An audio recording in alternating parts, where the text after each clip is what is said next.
You are live on 98.9 Northwest FM. I'm Nathan, as always, joined by James. What's something that's made you happy this week, James? I made some chicken paprikash. It was really good. Nice. Also joined by we have two special guests in the studio this week. We're joined by Peter from Macca's Music. How you going, Peter? I'm good. What's something that made you happy this week? It doesn't have to be anything big, just something small. Made you smile. Put you on the spot. I know, Peter, it's hard. That's it. That's all right, we'll come back. Also joined by Jack. How you going, Jack? Hello. What's something that's made you happy this week? Hi, everybody. My name is Jack Squarepeg, and what was the question? Just something small that's made you happy in the last week. Something small. My ding-a-ling, no. Bang, bang, bang, bang. Happy moment, Jack. Happy moment. I was playing Baldur's Gate 3 with my friends, and it was really nice because everyone was kind of coming together and talking about that. It's a nice little... it's turned into kind of like a men's therapy thing, as it's sort of turned out, because men don't necessarily have every opportunity to talk with other men about things that are going on. And by coincidence, it sort of worked out that way, and it's been really pleasant. So yeah, we killed a hag and we talked about stuff, and yeah, it was fun. Yeah, that's good. There you go. Mental health is very important. Also, joined by Callum. What's something that's made you happy this week, Callum? I got a new pair of headphones over the weekend. Are they what you're wearing?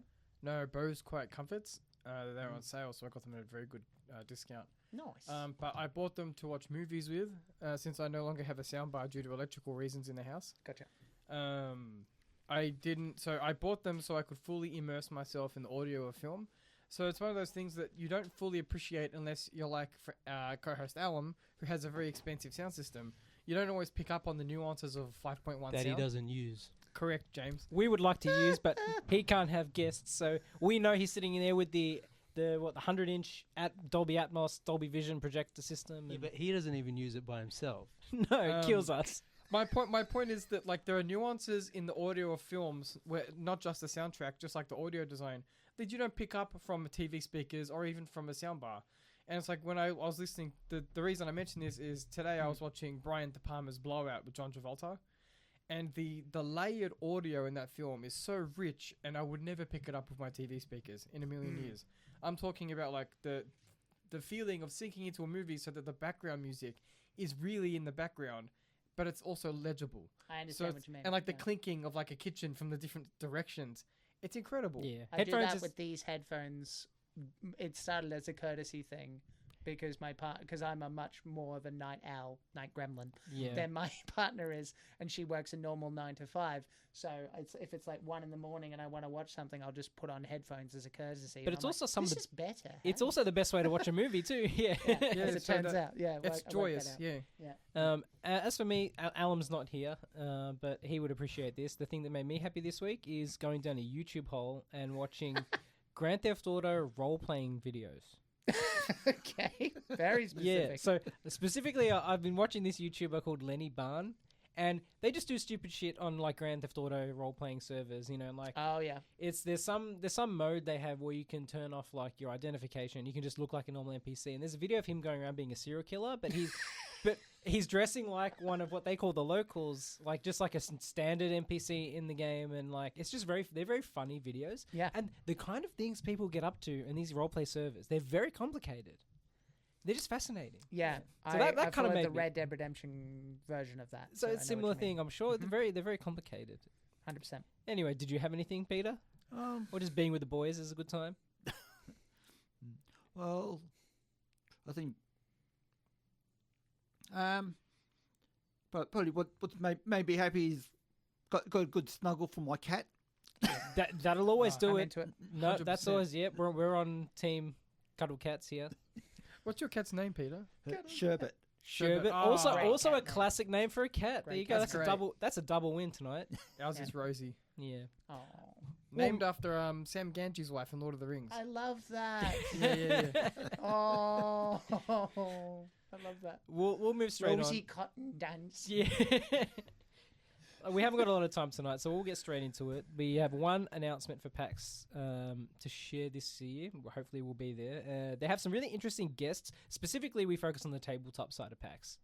And they have some really interesting guests from the tabletop side of PAX this year, including Amelia Tyler, the ethereal narrator of Baldur's Gate 3 and the BAFTA-nominated performer.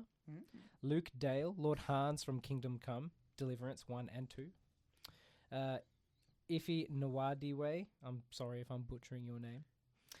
Comedian, host of I'm Actually writer on Apex Legends and Borderlands 4. John Robertson, the anarchic mind behind the cult improv game show The Dark Room. Mike Mason, creative director of Call of Cthulhu, celebrating 50 years of Chaosium Con at PAX. And Diana Fay, TTRPG creator, Twitch partner, and inclusivity champion. So a lot of pretty heavyweight tabletop guests coming to PAX this year. It'd be interesting to see what shenanigans that we can get. Have you guys seen The Dark Room? No. Go do that. Yeah. He's brilliant. I mean, I'm biased because we're friends, but he keeps coming back year after year for a reason. It's an interactive text-based adventure where he involves the audience. Yeah, I'm subscribed to him on YouTube, but I've He's never great. seen it on live. Dude, he's a gremlin. He gets the armor on and he just becomes a different person, just this chaotic demon that calls you Darren and makes you wish you were never born. It's great. You should put that on the poster. Calls you Darren. You could pass it on to him. Yeah, he'll probably use it somewhere. Not to mention, hopefully, Mr. Peg himself will be I at will PAX be there. DMing games. We submitted for some panels. I'll definitely be running for Chaosium. We're celebrating 50 years. Running probably something either Call of Cthulhu or Rivers of London again, if they make a new adventure. Probably Rivers of London. It's underrepresented. We need to have more Ghostbusters bureaucracy on the tabletop floor. So. That's it. Yeah, so lots to look forward to. But I'm not here to talk about PAX tonight. We're here to talk about James Gunn's Superman. Yeah. So new Superman movie. Let's start at the beginning. Obviously, the old DCEU kind of imploded, and we've got a fresh slate. Turns out that Black Adam could not carry the franchise. Oh boy. So we got a new slate, and I guess what they're considering Peacemaker part of it, but this is really the first kind of big flagship film in the new line of DC movies, focusing on our titular superhero, Superman. And I think my biggest worry with this movie before I watched it was Superman. Like, Marvel kind of hadn't been done to death before the MCU. DC's always been flogging it, right? Animated, live action, all mediums. You've seen Superman everywhere for like 30, 40 years now. 50 plus, man. 50 But plus. yeah. The original movies, just animated. It's had like 4 live action variations. Like, how does James Gunn go into this? Batman's a different conversation. I was going to say, compared to Batman, it's a fucking drop in the pond. But how do you go into this keeping it feeling fresh when we've done it so many times before? That was my biggest worry, and I think he did well. And also, with the MCU having oversaturated the market for the last 15 years. What? Yeah. Yeah. And I was really interesting, our thoughts going in were like, well, how is it going to feel fresh? And I think they did it the right way. And the right way was doing it without an origin story. He's 3 years in, just... Yeah. Here's a mission, essentially. Like, Lex Luthor's up to some shenanigans. And that's one thing I appreciate about it. They did rehash the origin again. No. All the superheroes you encounter in the film are pretty much solid. They're ready. They're in the middle of it. There's no learning. There's no kind of... Obviously, there's probably a learning journey. That's what I was going to say, actually. There is learning journeys in the... It's more that, in my opinion, they just told you the information in progress, right? Yeah. So, you're like, in case you didn't know, here's the Kryptonian parents, and they're saying A, B, C, D. But guess what? It's relevant to the plot that we're telling you this information. Yeah. As opposed to, once upon a time... We know. They did it the right way, because if we had another origin story... Another 20-minute one. Yeah. I know it's a little different. Look, it's but Russell Crowe wearing spandex. You can see that. if you think back to James Gunn's first massive Marvel film, Guardians of the Galaxy, he did a similar thing where there wasn't like a big introduction to all the characters. It began with the action. Here are the guys doing something. And then it let you discover who the characters are as the movie progressed. I think that's the best. I mean, it was a pretty bold move for Guardians of the Galaxy since they were an underrepresented comic book. I mean, me and Nathan were talking about this the other day. His version of the Guardians of the Galaxy was so impactful that it changed the comics, if that makes sense. Yeah, it did. Because they weren't like that in the original comic run. I was like, the characters were just still there, but they didn't have the same dynamic. They didn't have the same personalities as they do in the films. But like he tapped into something that was so, it just worked for lack of better phrasing. So like it impacted the comics going forward. With Superman, he needed to. He didn't initially want to direct it. He wanted to have someone else do it because, to him, he didn't see an in for that character, and it took him a while before he found the right way to approach it. Which was, I'm not going to start with the origin story. He wanted that. He wanted the family thing first, and then he didn't want to start like the same old tired beginning. Mm-hmm. And I think that how many times have we seen Superman Origin? yeah, so That's what I was saying. how many times do you have to see Batman's my parents die? You know, it's the again same and again and again. yeah, that's it. And again, Poor Bruce. we need those pearls hitting the pearls, hitting yeah, the yeah. ground, flowing into the river, like in the Zorro posters, yeah. as far as I can see. yeah. No, but again, like he did the right thing by having this movie without the origin and having it almost straight into the action. He also did it in the coolest way possible, in my opinion, with like the 300 years ago and then the 30 years ago, whatever. Like he had that thing, and someone established the world building, and also the pacing of the events. It was like, okay, so this started really long ago, and then this happened, and it quickens the meter pace, for lack of a better word. But what I thought was interesting was they left out the 3-month period. It went straight from 3 years to Weeks. 3 weeks. But the 3-month period was how long Lois and Clark have been dating in the film. Mm-hmm. So it's still in there. It's just left off the little fun fact that could be needs to be corroborated. But Also, this is let's stuff keep I've it spoiler free. learned on the Lois is in the film. Yeah, no, but let's keep it spoiler free Fair before we get carried away. on the online online when I was doing my research before I popped in here. It was meant to be. Thank you. It was meant to be a situation where what was it? Yes, it was meant to be days of the week. Apparently, like it was meant to have like Monday, Tuesday. Like this is an average week for Superman. They nixed that, and supposedly it was David Corenswet's idea to. Because they nixed the Monday, Tuesday, is like, why don't we have some text in the beginning? And this might shock you to learn, but he's a massive Star Wars fan. And if you put those, if you put that together, you're kind of like, okay. He wanted a Star Wars scroll at the beginning of the movie, and he got it. It was just much faster. So there you go. Fun fact. Yeah. I mean, do we like what kind of Star Wars does he like? He likes both, and he's a fan of the Machete order of films as well. Okay. Which is better than watching them in release order, but it's still not as good as only watching the original trilogy and then not watching anything else. No, but again, before we get off track, I do think they handled it really well, and like having the heroes already in the midst of their own careers and their own kind of lives as superheroes was refreshing, and it wasn't overwhelming. Same with the Justice. Oh well, yeah, they're in the trailer. That's fine. Same with the Justice Gang. Yeah, like having Green Lantern and all the other heroes already fully fleshed out, without being like, here's how they start, here's their origin, and just no, they're already heroes. Let's just get straight into it. You can learn more about them as needed, through the film. Interesting in one respect that they didn't do the usual Superman team up. Yeah, no, he was working with some other heroes, and it wasn't just Batman and Wonder Woman. Yeah, like Mr. Terrific is like a really interesting choice. Again, that screams James Gunn to me. Yeah, it's like he would have looked at the roster and said, "Who are some interesting characters we can have a Who good do we dynamic know less with?" about, so I can put my spin That's on right. it, That's right. which is not a bad thing. No, and also Mr. Terrific was probably my favorite part of the movie. He was amazing. Yeah, he was terrific. Did you catch that was the same actor that had like a minor role on X-Men First Class? Yes. He was a character in X-Men First Class, and he wasn't brought back, which is kind of a blessing if you ask me. And the films that followed. Yeah. But he was Eddie Gaddafi, I think his name is. He played Darwin, I think. Yeah, just kind of like he was good in what very little screen time he had. But I think he then died in the film, or like I don't remember. But From memory, his role in First Class was basically to die to show that the bad guy meant business. Yeah.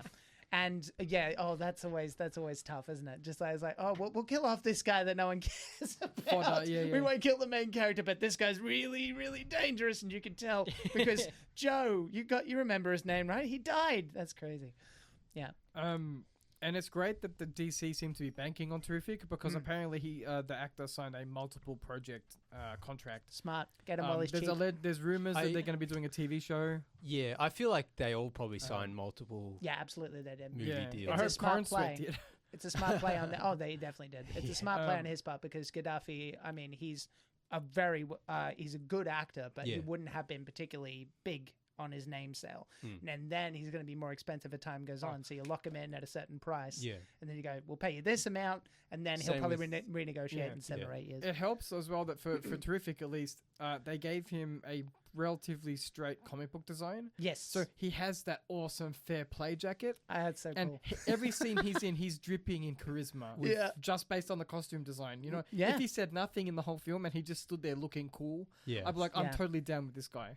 Yeah, even the T on his face, like it just looked cool. And we've talked before about how they're superheroes. They should just wear costumes. They shouldn't have to stop and say, how did he make the costume? Why does he wear this costume? Which the MCU started to sort of try to do that with, like, what's her name?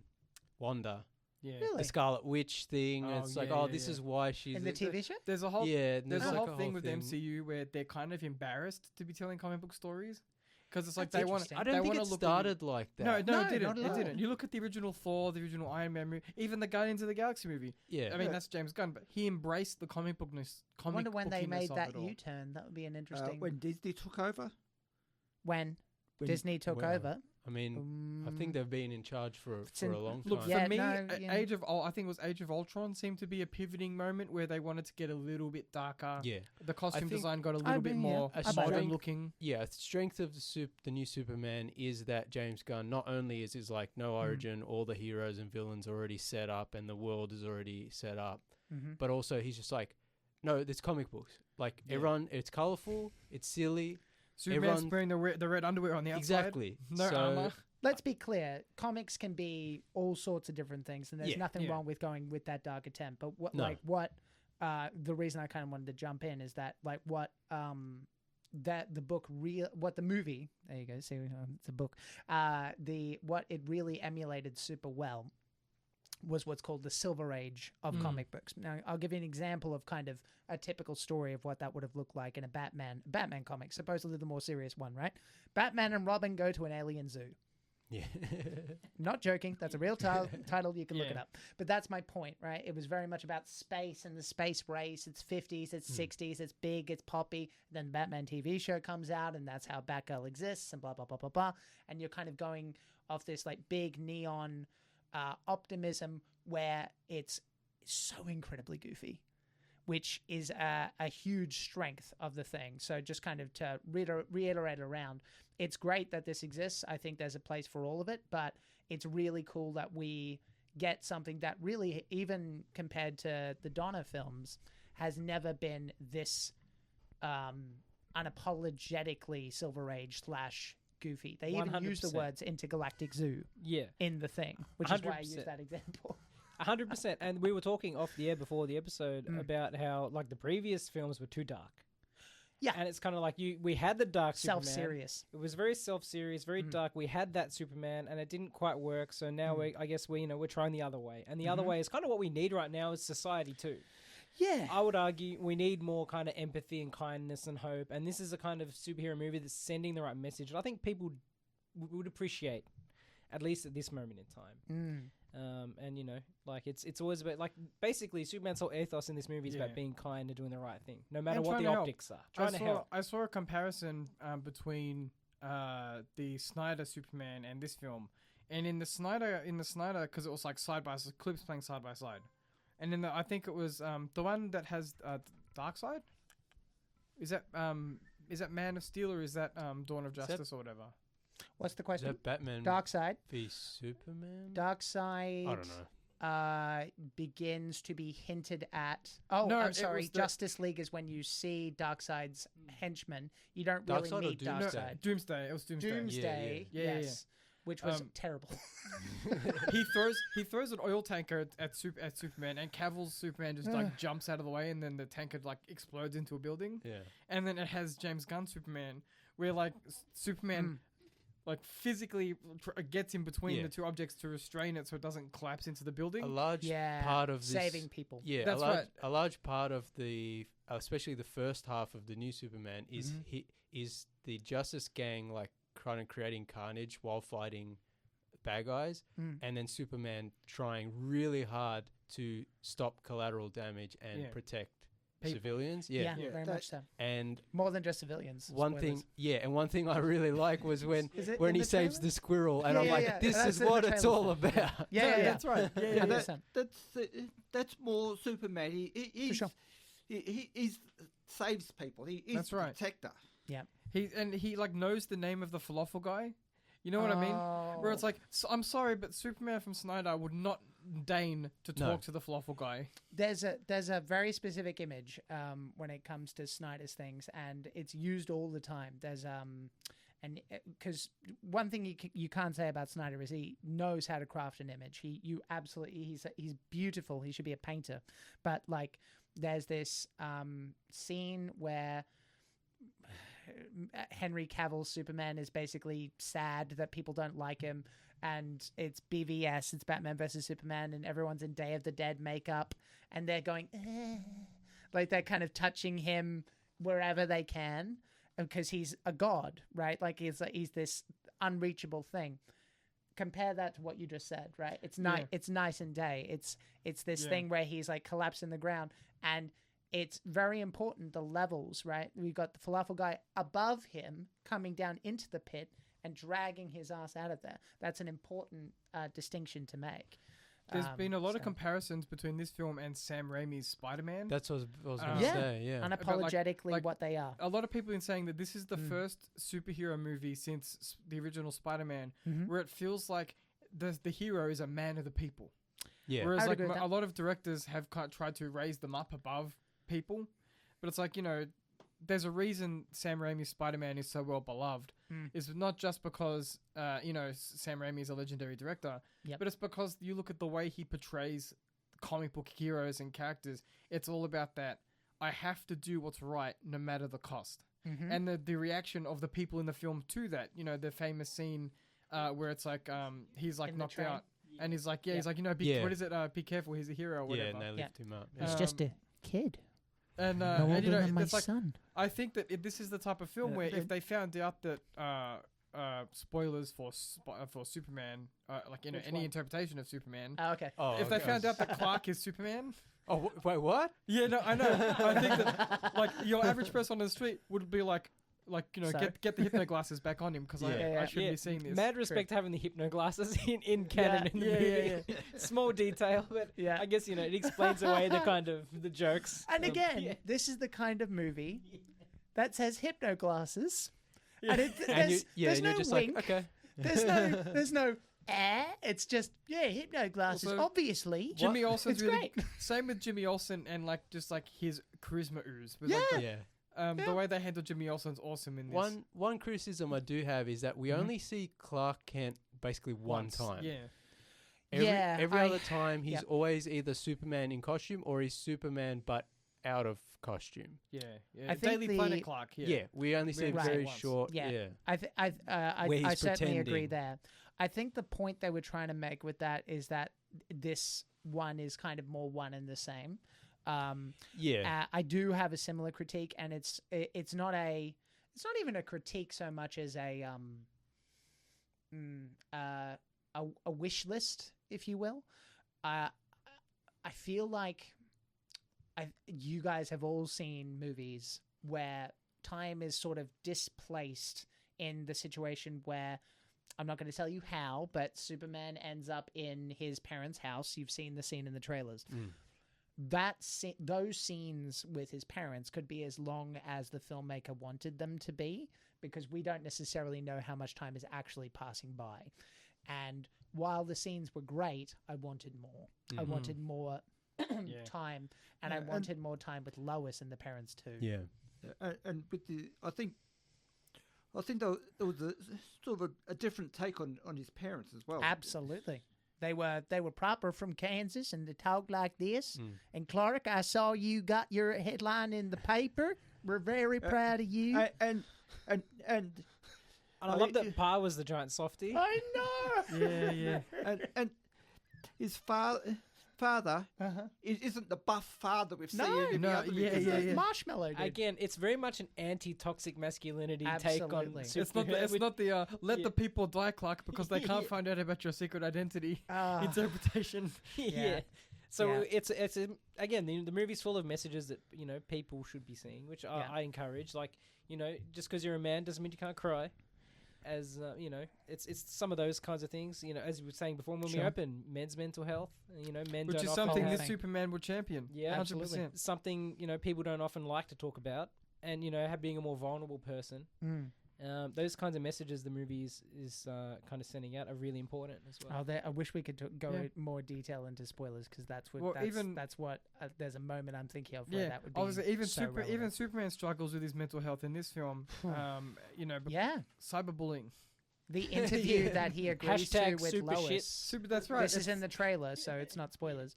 The interview he gives with Lois, he does it as a joke at first, then he takes it seriously, then he gets a little butthurt, and I sort of understand, right? Like Lois is very. She's attacked. She's being Lois Lane. She's like, so I have some important questions you need to actually think about, if not answer. And Clark is Clark, and he's like, but this isn't fair. That interview scene was really good. I would like to have seen more similar scenes throughout the movie. On that topic, also the chemistry between Corin Sweat and Rachel Brosnan. Yeah, I also want to say Brosnan, like Rachel Brosnan. Imagine if she was Pierce Brosnan's daughter. That'd be is so good. Their charisma is actually really good in this 100%. film. How many times have you watched a superhero film where the chemistry, I should say, is just not there? Yeah. Also, like, I Hashtag wasn't Batman. sure about Nicholas Hoult, but in the movie, as Lex Luthor, I think he's really good. He Number hams one- it up big time, and I love it. Number one hater of all time. Generational hater. That's it. Someone said he likes to get up early in the morning so he has extra time to hate. Yeah, that's it. Yeah. He starts. There's a scene where he sees Superman and he starts crying. Yeah. As far as perfect. Lex's general charisma, though, like I feel like they nailed it. I'm not necessarily sure this was the intention, but I kind of want to like hold his head in my hands and go, "You're enough, buddy. Yeah. You don't have to compare yourself. Like, you're actually really handsome. I'm sure a girl would like you even if you were poor. Look at your outfits. You know how to set up an outfit. Even in the Antarctic, where no one's going to see you. Yeah, You've got that perfect riz. That's the thing with Lex You look Luthor. He's like, amazing. he is really smart and he is really like, he's Right, but he has physically no- fit, but he's just like, I hate that alien guy who's better than me. I swear, No one can I be linked- better than me. I linked to exactly. the boys a comic book, like 2 panels from a comic book in which Lex Luthor's talking to Clark Kent, not Superman. Yeah, sure. And he's talking about his own muscles, like Lex's muscles. Yeah. I And know he's the like, one. he's like, look at this. This is all human muscle. I had to work for this, I not like that worked for this. Kryptonian. He's resentful because Superman just kind of fell from the sky and My stuff. favorite scene in the whole film for Lex is a scene where he just knocks some pencils off a desk and he's really upset. And he goes, pick them up. And he does I'm it like, again. it's such a like a mustache twirly comic book villain moment. And then when they pick them all up and put them back on the and desk. then he knocks it down again like a toddler. So good. Look, we'll be right back with more Superman discussion right after these quick messages. Amazing.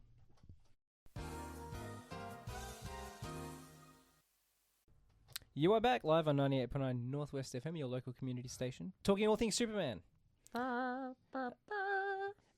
So like, obviously it's a very positive kind of film. The only thing, my minor criticism, and this is most comic book films, I think it struggles a little bit with Pacing. not so much pacing, but the end. They always have the climax, and this is a me problem. Yeah, go ahead. They always have that kind of that climactic end battle, and they all kind of resolve the same way. A lot of these kind of comic book movies, Like all comics. like all comics, to some but degree. to some, that's and that is fair. But at the same, finish your point though. my point is, I'm like, it's kind of like it feels derivative, even though it tries hard not to be. Yeah. But that's all comic book films. I'm like, how do you escape that? Obviously you can't, and that's why it's a me problem, because there's only so much they can do to work with what they've got. I don't think it's you problem. I think we've now reached, unfortunately, and this is a criticism I have of the movie, even though I enjoyed it, we've reached full MCU hegemony. Yeah. So, like, we've been complaining that all the MCU movies, they all look the same, they all sound the same, they've kind of blended together. The Zack Snyderverse was awful, and we want to ignore that. But at least it was kind of, I guess, a little bit different, even though it sucked. But now we've reached a point where this is, I think, maybe safely in the MCU style of I mean, the problem movie. is And that now they want a big villain. And so when you have a big villain, that has to have a big villain ending. I just mean in general, the way it looks, think it's the important humor. to define like, what. I think it's probably important now to define our terms. So, what is an MCU style? So, for me, for example, right, like when I think of MCU style, like the popular internet wisdom, though I don't necessarily agree with it, is those bad jokes that no one really likes, but they're kind of in it, right? Like, so I guess if we're going down that hole, like what's MCU style to you? That's not rhetorical. I'm actually asking. Yeah, I mean the jokes, obviously the interconnected TV and movie universe. We have a franchise. You should watch it here. Yeah. Okay. Which The big CGI finales. I mean CGI in general, just overall, but that's also a problem we've discussed on the show. The franchise comes before the individual movies. Yeah, that's a problem. But also a big problem is not. It's actually not a problem with superhero movies. It's a problem with the industry in general. Is that the way films are made, just in terms of digital and CGI and stuff like that. Sure. So, this somewhat leads to what I was gonna potentially ask to be brought up off in between in the ad break, but I'll dive in with 2 feet. I think all of that is fair and relevant. But I do think that all of that is fair and relevant. But I do think that to the point of franchising. I mentioned this off the air, but I actually think they did a very decent job of keeping it. They definitely went, look, there's a sequel coming, but they kept it organic, to my opinion. Yeah, no, they did it well in the fact that they didn't lead into the stingers being like, this is a trailer you are watching now. This is a trailer for the next film. They kept it as a one-and-done film, which you can enjoy in and of itself. Yes, and I think that is a big distinction from pretty much everything Yeah, post Endgame. Yeah, So that is, I think that's really what the movie should be. Just a self-contained story. Yeah, I agree. To play devil's advocate, though, sorry, Jack. Yeah. When James Gunn and Peter Safran were hired to head DC, it was after Gunn had been fired from Marvel. Yeah. And the idea was they wanted to build their own MCU. Oh, sure. So it's like, I understand. Profit is profit. Yeah, that's what I was going to say. Like, we can complain about it, but the whole idea is to get that MCU money. They want their money. Yeah, it's a business. I understand. Like, obviously, it was going to be an interconnected universe and whatever, but it's like now we've reached that point now. Now both DC and MCU, and unless there's unless A24 starts making image comic movies or Dark Horse or whatever, like we're not going to see anything different, and we're not going to see anything as good as all the. I've always say, Jack, I don't know if you agree. All the best superhero movies still to this day came out from 2008 backwards. So all the best superhero movies are original Superman, original Batman, The Dark Knight. The original 2 X-Men movies, the original Sam Raimi Spider-Man movies. George Clooney's Batman. To an extent. Totally. I mean, it's certainly an artistic vision. You got to give him credit. First Iron Man movie is the sort of cutoff. So, like, after that, then you get the MCU, and the movies start to, like, the X-Men movies were all kind of terrible after that. MCU. I like a lot of the MCU movies, but none of them are as good as the pre-2008 superhero movies. Maybe Eternals. You know, we're not getting any Hellboy type movies anymore. You know, Any blades? Eternals was great, and everyone hated Eternals. I never watched it. I have this weird habit of not seeing movies I think I'm not going to enjoy. Us three are the only people in the world who like that movie. I haven't seen it. I'll let you know when I have. It's great. But look, do I agree? Not entirely. I think there's films within the MCU that I think are genuinely bloody good. My favorite is still Civil War. I thought that was a really well done one that used, in a similar way that this movie has, in my opinion, used the limitations that a franchise has to have in order to continue on to the next thing, but still made some impactful decisions in its own film so that you really can watch it by itself and go, okay, I guess Black Panther's a thing in another movie, but it's not as important. Black Panther herself as well. But what I wanted to say, and this might, we can skip past this if we need to, but I think it's important. In the trailer, it's there. So there's a conflict in the Superman film. And I genuinely do not think that, so let's give some context first. In the Superman movie, there's a conflict between a neighboring country to another neighboring country. That one country has a lot of weaponry, the other has axes and clubs, and Superman is directly involved, and the movie basically starts with him having intervened. I would bet money that to this day, and even back in the day, actually, no, that's not necessarily true. I think the only time they really did was 2008's Iron Man, and they realized they had a franchise on their hands, and then they stopped because Iron Man directly intervened. But other than that, I've never really seen that happen again. And in fact, and this is just the nature of the MCU, they were there to maintain the status quo. That's what Ultron was about, right? They they made the subtext text. So they were going like, oh, I'm Tony Stark, and I think it's a good idea to try and improve the world, so I'm going to make Ultron. Hey, Tony, bad Tony, that was a bad idea. You know what we're going to do? Nothing. Nothing. We're not going to change the world. We're not going to do anything. We're not going to fix anything. We're going to sit here and wait till there's a problem, aka the next movie. Well, that actually and then we're going to act. And that actually leads into what I was going to. One thing I wanted to talk about before we run out of time. Yeah. Is that because the movie is so optimistic and it presents a version of Superman which holds life above all else, which is not standard for superhero movies now, where it's like the hero is like, no, like political ramifications aside, I need to help people. Yeah, but that's my point. Is that I don't see the MCU doing that. No, I think that's a Superman thing though. Batman's probably not going to have that approach. Hawkgirl certainly doesn't have that approach. I think definitely not. But I think Superman is the epitome of that. I agree. Think even the early but that's because they're showing respect to the character. Yeah, but even like some of the early MCU, like the first Avengers movie, like I love there's a scene where they're fighting the aliens in New York, and they're like, all right, protect the civilians. You go this way. You go this way. Like there's a concerted effort that Zack Snyder was never interested in. Yeah, but Zack Snyder's Batman was just putting bullets in people in that car. Like, I didn't kill them. I just branded them so they kill each other. I'm a good guy. But I bring this up because the reaction online to this film has been so interesting. Yeah.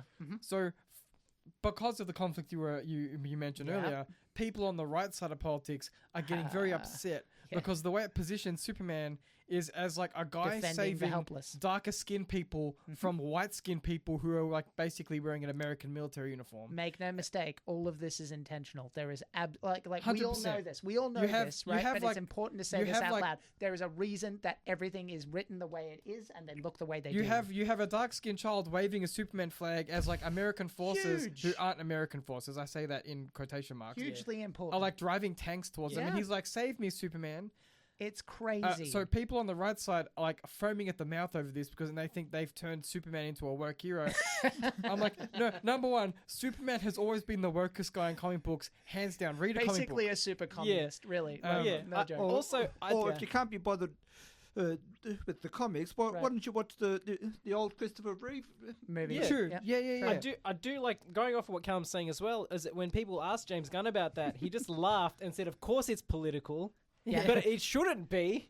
Yeah. Saving a child shouldn't be political. Saving a child should not be political. Yeah, exactly. He even says, he gets questioned about it in the film, and his response is, people were going to die. What was I supposed to do? Exactly. Yeah. But again, that's courage I don't see the MCU at this stage. No, because or post it's also too doing. political. And let's not forget, this is not a single film. This is going to be a franchise. Yeah. That means that they looked at the ramifications. They looked at the fact that they're going to lose money with certain swaths of the audience, and they went, it doesn't matter.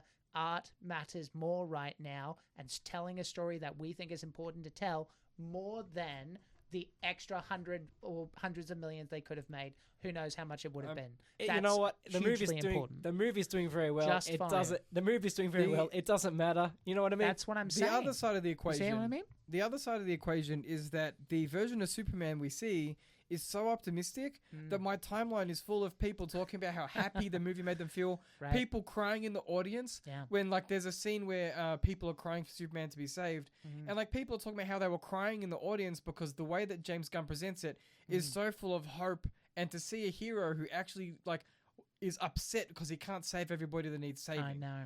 Like it hasn't really been portrayed since the early days of the MCU to have a hero who's so earnest in his approach. No, so everyone's got a quip. That's right. It's changing the tide of how we view comic book movies, based on my feed at least. Absolutely. And it's like I said, like the hopium on my timeline is awesome. Like people are saying like I did extra chores for my neighbors because I saw Superman, and now it makes me want to be a better person. So now like Superman's always been the character that makes you want to be the best you, because like if Superman was real, he'd come on the show and be like, boys, maybe you were too hard to Ryan Johnson. You know what I mean? And he would too. You know, he'd be like, give him another chance. We'd be like, I'm sorry, Superman. That's your sales. True. Sorry, Soups. This show is now presented to you by Lex Luthor. Yeah. There's real posters out there. That's where just like, Superman let's all will just lose try and me. be nice to each other. What a crazy concept. Yeah. But you know, my point is that we have a version of this character that most people haven't went alive to see. You know, the closest I get is probably the Reeves version, which I haven't seen in a long time. Oh, he's still the best. Still good. So it's like we have a version of not just Superman, we have a version of like even Terrific, all these other characters which are positioned in a hopeful universe. It's not the grimdark Snyderverse. It's also not the corporate MCU, which it is corporate because it's DC, but James Gunn himself is a bit of a rebel. He's a bit of a punk. You know, in the movie they'd have a whole thing about punk. Yep. Look, this is a punk version of Superman. In today's society, this is a counterculture version of Superman. Yeah, well, as the movie basically presents to you, maybe empathy and kindness is the punk rock.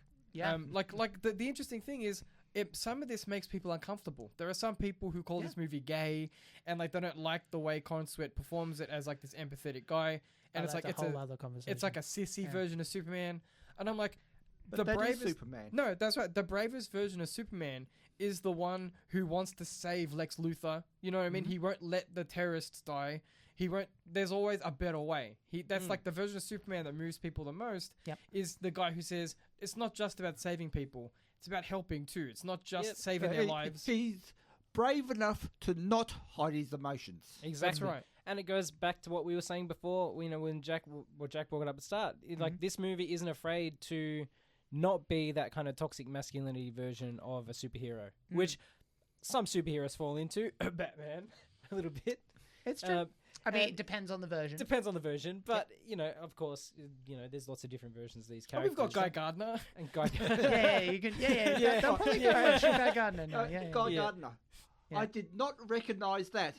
I did not recognise him in Nathan Fillion. Yeah. Props to James Gunn for giving him the bowl cut. I'm sorry, that's awesome. Again, comic accurate.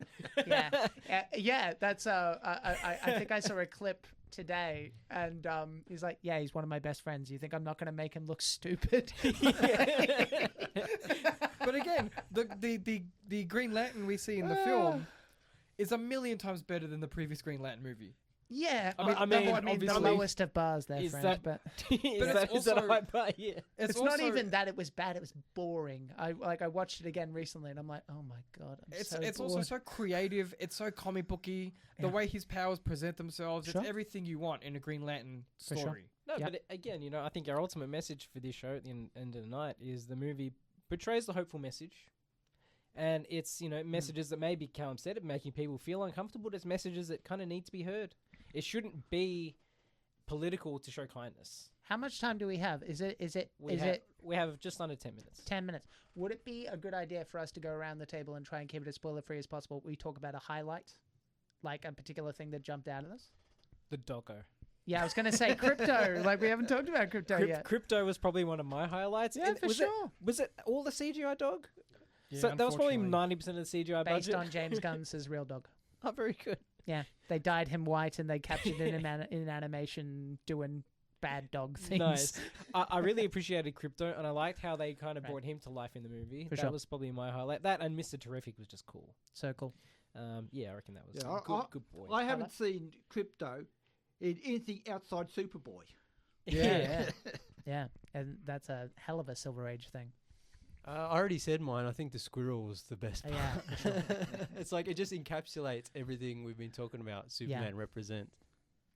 Mine, I'm not going to go into detail, except that if you haven't seen it and you want an earnest recommendation, the movie goes into details about Clark's origins, and it kind of puts it into question. And at first I was like, I'm not sure if I care for this when it comes to his Kryptonian heritage.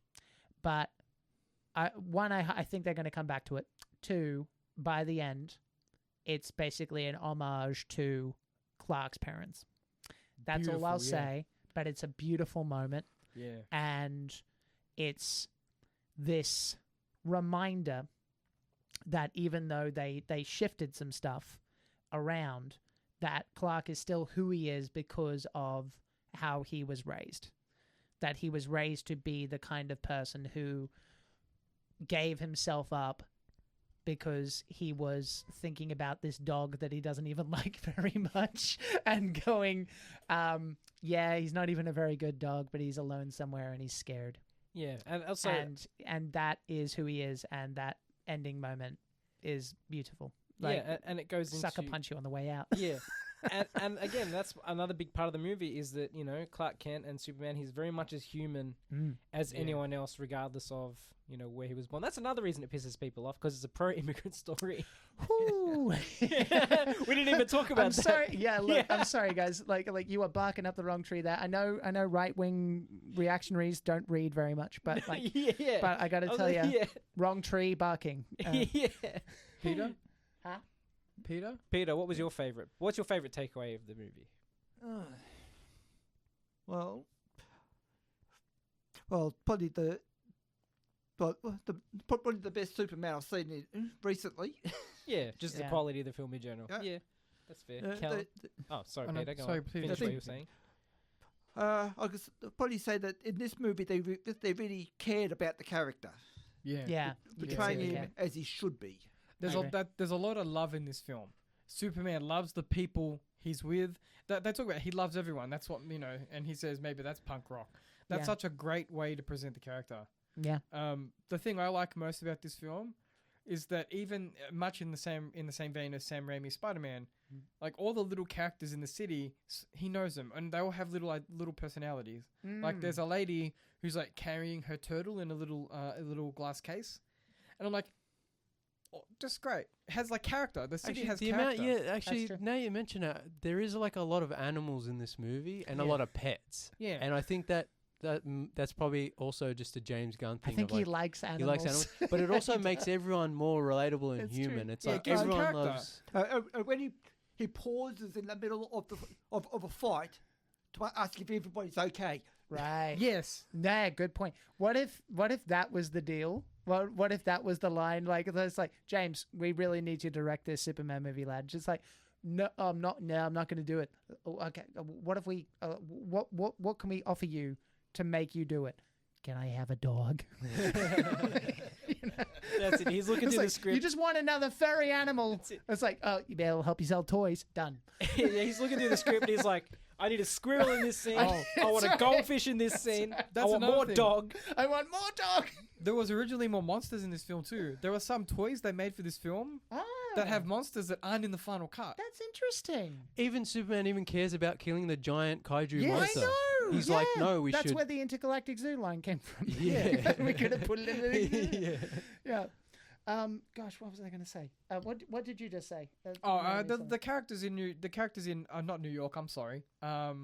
Metropolis. Yeah. They all have like a personality. Yeah, you know what I mean. And I think that it shows care for not just the property, but it presents Superman as a guy who knows the people. For sure. It's not just faceless person in a building. It's this person has a turtle. This person is the falafel guy. This, they all have like something unique about them. Yeah. I'm going to extend an olive branch before I continue because I'm going to compare to Snyder again. Snyder fans, I understand, right? I understand why they relate to the character. I think I do. To me, it basically is a kind of dog whistle for people who feel like they've been left behind, right? And Superman, that version, was very conflicted because he was trying to do good. Not much, but some. And no one respected him or liked him for it. That was kind of the narrative there. But with this film and the way that you just described it, I can't think of a single scene apart from when it was important to the narrative with Zod head snapping at the end of Man of Steel. You didn't see anybody ever in the way that you've just described, really at all. It was just buildings exploding behind him. As it was going on, which was the big critique. And I think if that doesn't sum up what that they've been really listening to the audience in all the best ways, I don't know what does. Because they're like, okay, well, let's make the people a big feature. And no spoilers, you can see for yourself, that really does come full circle. The people help him, and the people are very connected to the character. I think, and this is big praise from us in the studio. This is one I would watch again. There you go. There you go. For a comic book movie, anticipating the comic book fatigue eventually. Yeah. Usually it's one and done. Yeah. If nothing else, I am now looking forward to the Justice League movie. Justice Gang. No, the League when they do the when proper. When they do League. it proper. They need to double down and do a Justice Gang movie before Justice League. They will. Oh, they will. This is James Gunn at the helm. He's going to be like, I'm going to do some weird stuff. No, this is a movie I can see myself buying on 4K and rewatching at home. For sure. Enjoying it. I want to see if there's good DVD behind the scenes. Yeah. That'd be fascinating. And don't be so quick to walk out the cinema. Wait till the end of the credits. Yeah, good call out, Peter. You should know by now. I think the best praise you can give this film is it's probably some kid's comfort movie now.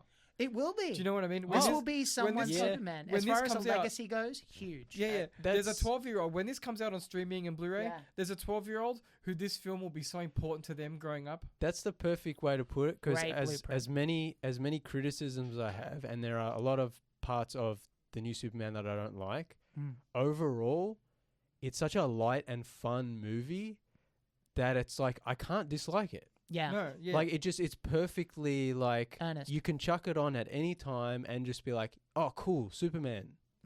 Like it's that perfect movie that if it was on, if TV was like it was, if it was the 90s channels? And we were like, what's that? Yeah, if we were surfing channels in the 90s and like I saw it, I'd be like, cool, Superman, and we'd leave it on, and whether it's in the background or not. The Goodfellas of comic book movies. Yeah, it's that kind of movie.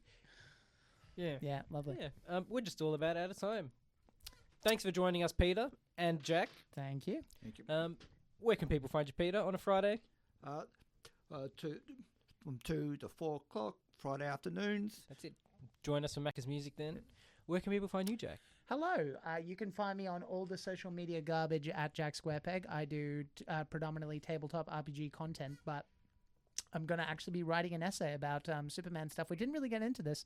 And how journalism saves the day in that movie in a big bad way. If you actually think about it, it's a big kind of through line through the whole thing. Yeah. So I'll be talking about that on my YouTube in the next couple of days. That should be uploaded. Trying to have more of a consistent upload schedule. But if you like tabletop RPGs, there's actual plays and reviews of things that I've run. So you can watch it if you feel like it. And if you're like, I want to run this, you can get some tips on how to run it. So there you go. And people can hire you as a GM. Look at him doing his spruiking for me. Yes, you can. We are in between companies at the moment, but we are making a new handle and all that stuff. But yes, I am a professional game master as well. If you feel like playing a game of D&D or Call of Cthulhu or anything else, you can find that on, you can reach out to me at jacksquarepeg@gmail.com. And in the interest of time, that will do. Yes. We do bucks parties and birthdays and things. Thank you. That's how you know you got friends in the studio. Just like, you forgot this. Yeah, there you go. Thanks for joining us, guys. You can find the Tuesday Review on some of the social media garbage at Tuesday Review AU. These days, predominantly, we're on Newsmask, Blue Sky, Instagram, Facebook, and Substack.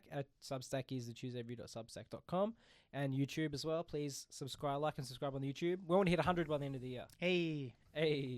Want to hit a ton. Now, we're also, please like and subscribe to the YouTube specifically. There's always new videos coming out all the time. Rate us 5 stars on wherever you listen. We're on all this kind of like all the RSS feeds and the podcast platforms at Tuesday Review AU. Hell yeah.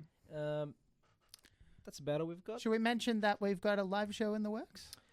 Well, yeah, we can. Yeah. You know, it's a little bit far away, but we're in the plannings of doing something. We're doing something special. We are doing something special. Peter, we might have to talk to you about that after this as well. By the way, Peter. Now, thanks for listening, everyone. We'll be back next week. Adios, cousins.